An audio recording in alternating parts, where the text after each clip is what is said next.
안녕하십니까. 동인천역 도시재생 현장지원센터의 동안 MC 진현수 코디네이터입니다.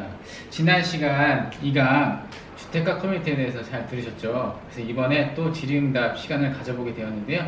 그래서 이 질의응답 시간을 또 오늘 우리와 함께 해주실 동인천역 도시재생 현장지원센터의 김일령 사무국장님 소개해드립니다. 네, 반갑습니다. 다시 찾아뵙었습니다. 김일령입니다.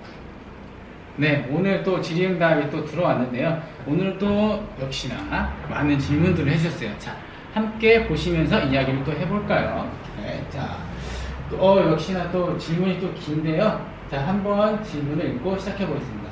자, 마을 공동체의 경우 의견들이 서로 집약되고 동의되는 과정들이 필요한데 관련 부분에 대해 어떻게 진행되고 있나요? 그리고 특히나 구도심의 경우 참여자들이 온라인에 익숙하지 않은 분들이 많은데 공동통의 문제를 발굴하고 합의하는 과정들이 궁금합니다. 라고 질문해 주셨어요. 이 질문을 또 어려운 질문인 것 같기도 하고. 네, 그 사실은 이제 이런 거는 거의 심화 과정이죠. 근데 사실은 이제 저희가 활동가로서 일을 하시거나 센터에서 일을 하신다라면 이 부분이 많이 중요하겠지만 이게 저희가 지금 진행하고 있는 과정에서 나온다라는 것 자체가 좀 기대감도 커지는 부분이 있고, 일단 첫 번째부터 한번 볼까요? 마을 공동체는 서로 의견이 많이 모이고 동의되는 과정, 그러니까 공감대를 형성하는 과정이 중요하다고 하죠. 그리고 이제 그 관련 부분 어떻게 진행하고 있냐라고 이야기를 하는데요. 근데 가장 중요한 건 이겁니다. 공감대를 형성하기 전에 모이는 게 먼저. 그러니까 참여가 먼저입니다. 그러니까 어떻게 사람들을 우리한테 데리고 올 것이냐. 그러니까 우리와 함께하는 프로그램을 어떻게 할 것이냐가 이제 제일 중요한 것이고요. 많은 사람들이 참여를 한다는 게 담보가 된 이후에 우리가 함께 뭔가 걱정해야 할 걸, 현안이라고 하잖아요. 일반적인 의제를 발굴한다고 하고 현안을 노출한다고 해요. 그거를 하면서 공감대가 형성됩니다. 그 공감대가 형성된 이후에는 그 공감대를 공감하는 사람들끼리 모여서 새로운 관계를 형성하게 되는데요. 그 과정을 계속 사이클을 돌려서 하는 것이 재생의 상시화라는 단어를 사용해서 우리가 활용하고 있죠. 그래서 보통 이런 부분을 축약해서 하는 것들을 디자인 게임이나 마을 워크숍이라는 이름으로 해오고 있었고요. 도시재생 뉴딜 사업 안에서는 도시재생 대학을 워크숍 형식으로 진행을 하거나 뭐 지도 만들고 뭐 레크레이션 같은 거 하면서 조금 즐겁게 만드는 뭐 그렇게 진행하는 프로그램들이 있어요. 그런 것들이 이제 이런 부분을 진행한 하나의 예시이다. 뭐 또 더 자세한 거는 뭐 비즈니스 캔버스니 뭐 프로그램 시킹이니 뭐 STP 뭐가 많은데요. 이제 그렇게 자세한 내용들은 저희 센터가 오늘 시간이 부족하니까 센터에 오시면 더 잘 답변 드릴 수 있도록 하겠습니다. 네. 두 번째 게 또 있네요. 팀의 경우 온라인에 익숙하지 않아요. 네.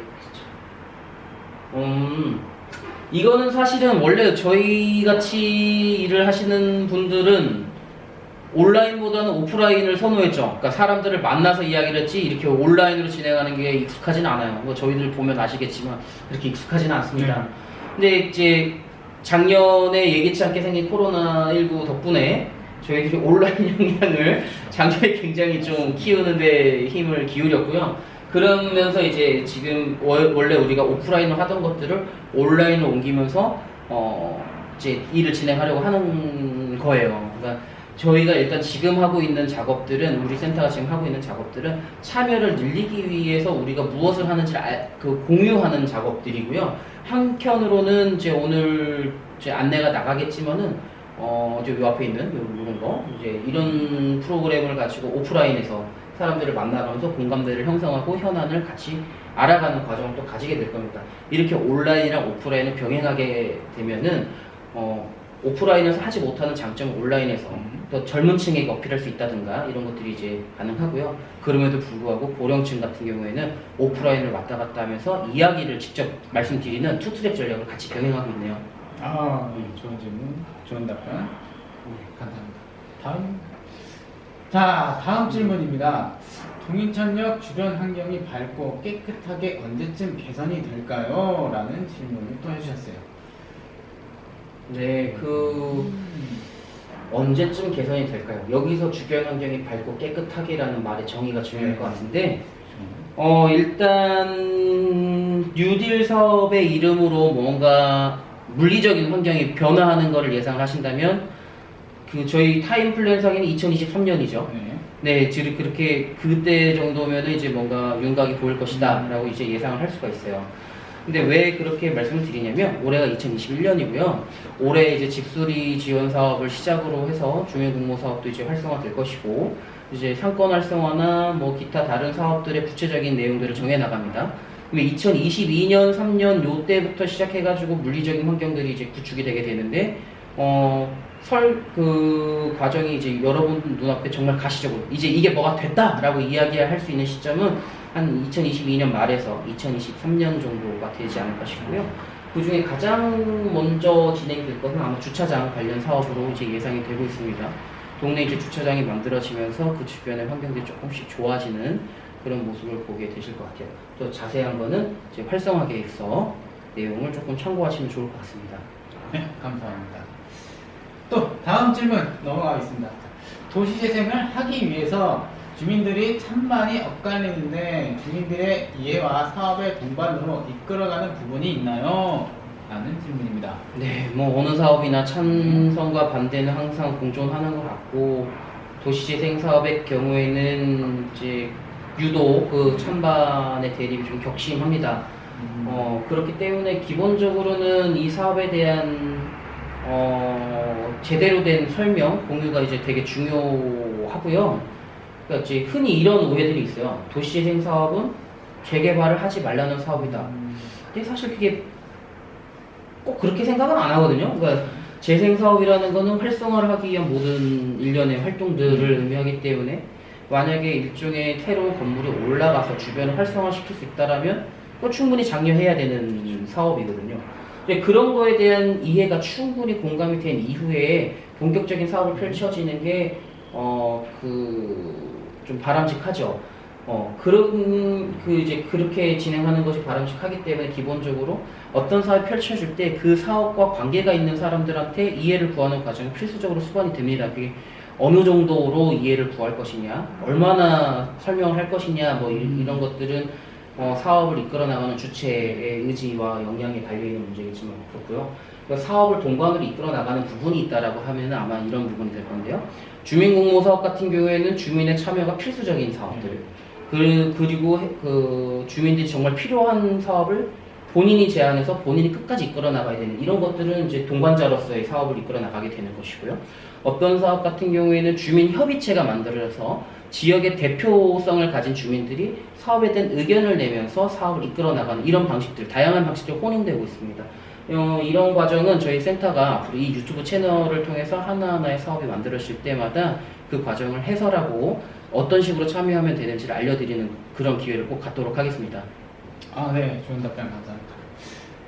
다음 질문을 또 드리겠습니다. 인천 소재 대학 중 다수의 대학에서 실내 인테리어에서 쓰일 수 있는 전공학과에 재학 중인 학생이 많은 것으로 알고 있습니다. 혹시 이러한 대학생들과 함께 만들어가는 도시재생 프로젝트를 진행한 사례가 있을까요? 없다면 추후에 진행할 의사가 있나요? 라는 질문입니다. 네, 이제 좋은 질문이에요.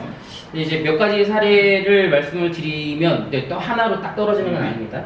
일단은 도시재생 뉴딜 사업의 연계 사업을 할 수 있는 부분은 한국 헤비타트라고 해서 집수리와 관련된 이제 봉사단체가 있죠.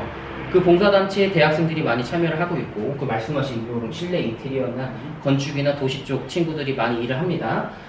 그 친구들이 하고 있는 헤비타트의 사업을 연계해서 진행하는 프로젝트 있고요. 뭐 제가 알고 있는 사례로 최근에는 여수에서도 뭐 그런 프로젝트가 있었습니다. 근데 뭐 그런 것뿐만이 아니라 주민들과 학생이 협업해서 하나의 뭐 집수리단 같은 조직을 하나 만들어가지고 그 학생들한테는 본인들이 생각하는 수리의 방법이나 이런 걸 실습하는 기회를 제공하고 주민들 입장에서는 아주 전문가의 손길은 아니지만 약간 좀 저렴하게 혹은 이제 거의 뭐 비용이 부담이 없는 상태로 집을 조금 간단한 걸 손을 볼 수 있는 뭐 그런 형식의 공모 사업을 기획 주제로 설계하는 것도 가능한 사례입니다.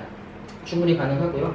저희 같은 경우에는 그렇게 할 수 있다면 매우 좋겠습니다. 그래서 인천 소재 대학과 그렇게 협업할 수 있는 기회가 올 수 있기를 정말 간절히 바라고 저희가 이제 또 이제 세계 대학을 끊임없이 지금 만나고 있지요. 만나면서 무언가가 만들어지게 되면 가장 먼저 여러분들께 알려드릴 수 있도록 하겠습니다.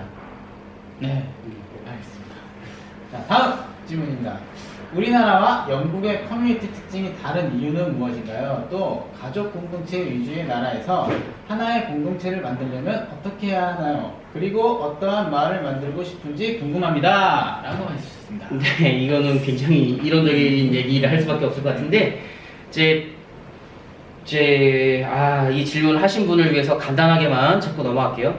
게마인샤프트랑 게셀샤프트란 말씀 많이 들어보셨다라면, 그런 이야기가 서구권에서 나온 얘기죠. 그러니까 이익 공동체냐, 아니면 이제 다른 이제, 우리가 이제 순수한 이제 의사결정을 하는 그런 공동체였냐, 뭐 이런 식으로 이제 나눠서 많이 이야기를 했을 거예요. 그런데 실질적으로 근대사회에 접어들면서부터 공동체는 성찰적 공동체라는 이야기를 많이 합니다. 그러니까 이익사회의 성찰적 공동체라 얘기 많이 하거든요.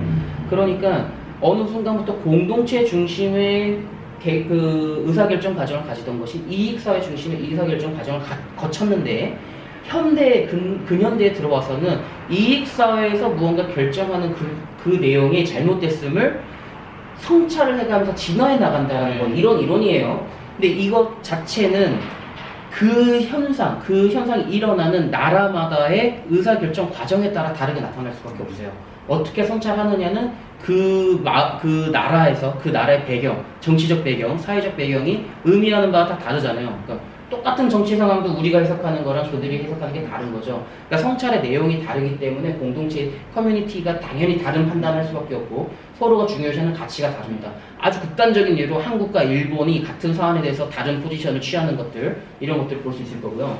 그리고 이제 가족 공동체 위주의 나라에서, 이 게마인샤프트 뭐 이런 얘기죠. 하나의 공동체를 만들려면 어떻게 해야 하나요? 그러니까 가족 공동체를 더 키우려면 어떻게 해야 하나요? 뭐 이런 얘기죠. 가족 공동체에서 가족을 떼고 보더라도 똑같은 얘기인데요. 하나의 공동체가 하나의 몸으로 이렇게 움직인다는 얘기잖아요.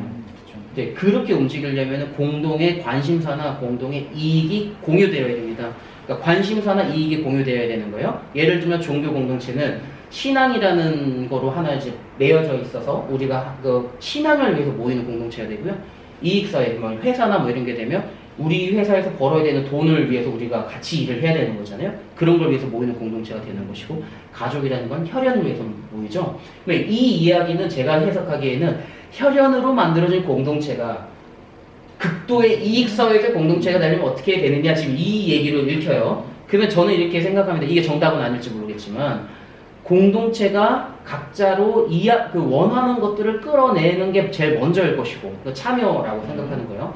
이 끌어낸 거를 가지고 하나로 엮어내기 위해서 문제를 현안을 인식해야 되고, 그러면 이거 현안을 인식해가지고 우리가 다음 단계, 이 중에 무언가를 먼저 하는 게 좋겠냐에 대한 공감대와 비전 설정이 그 다음일 것이고, 그게 되면은 이 공동체가 새로운 관계를 형성하면서 하나가 모여져 있는 공동체가 된다. 그러니까 주민협의체가 된다. 뭐 이런 이론적으로 해석이 가능합니다. 실제로 적용이 될 때 이렇게 딱딱 끊어지진 않고 이게 굉장히 복잡한 나선 구조를 가지게 되긴 하는데, 요렇게 크게 이해하면 좋을 것 같아요.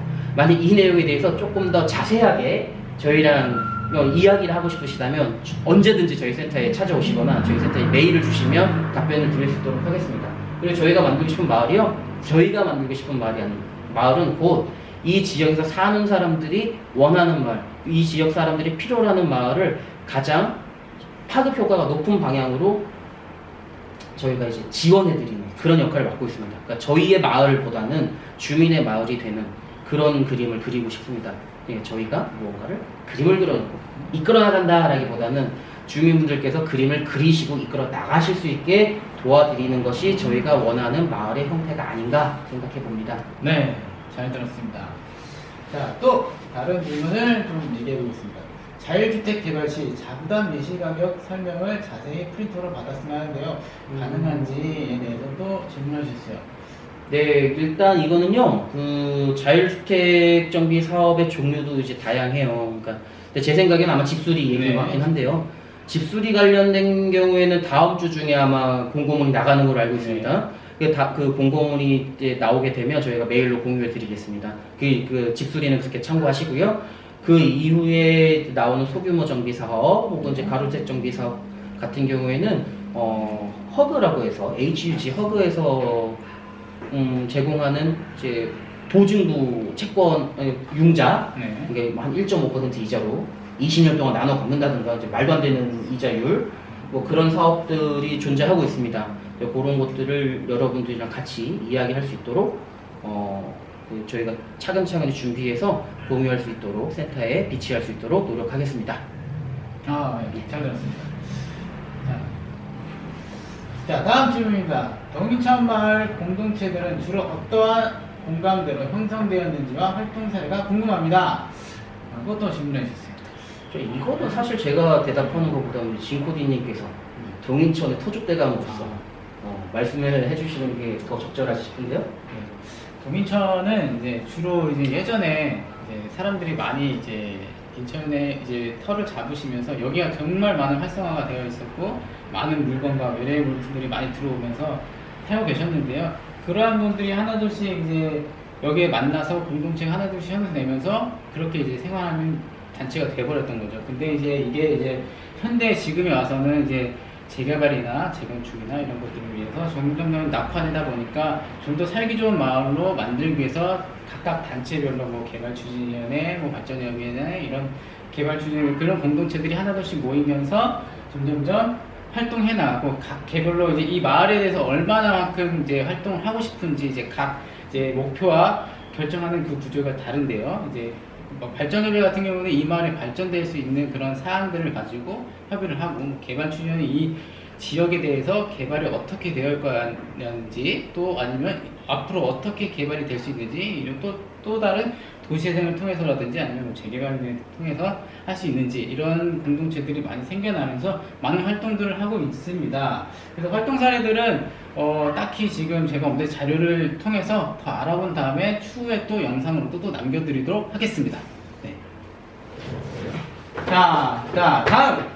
다음 질문이 있는데요. 자, 다음 질문은 우리 주민공모 사업에 대해서 이제 말씀을 좀 드릴까 하는데 이거 왜 언제 나오셨어요? 네.